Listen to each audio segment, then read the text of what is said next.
大家好，我是小高姐，今天我们来做土豆饼。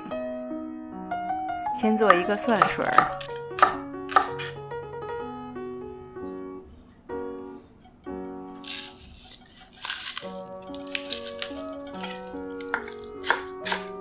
这个葱丝切好之后呢，等一下跟土豆丝拌在一起。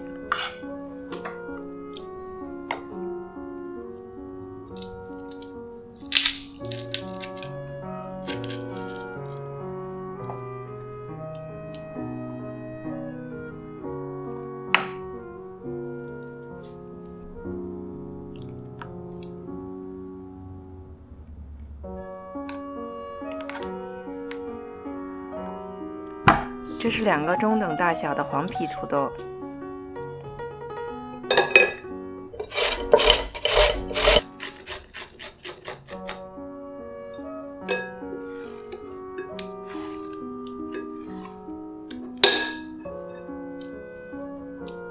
放入盐、葱丝，喜欢吃辣的可以放一些辣椒丝和土豆淀粉。你可以放一些面粉，但是如果你用淀粉的话，会降低它的筋性。煎好之后呢，这个外面是焦酥的，里面吃起来是软糯的，而且会有一点透明的质感。我知道你在这个地方忍不住想打一个鸡蛋，但是土豆饼呢，它是小火慢煎，这个鸡蛋煎久了，它的味道并不是很好，会破坏整个土豆饼的口感。锅热之后倒一点油，然后放入我们的土豆丝儿。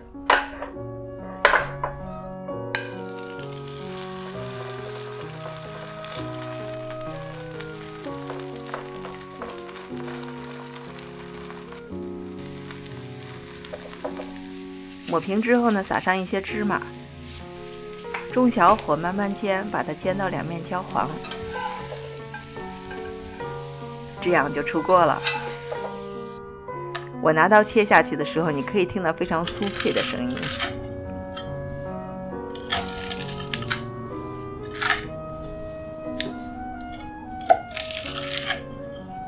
煎好之后趁热吃。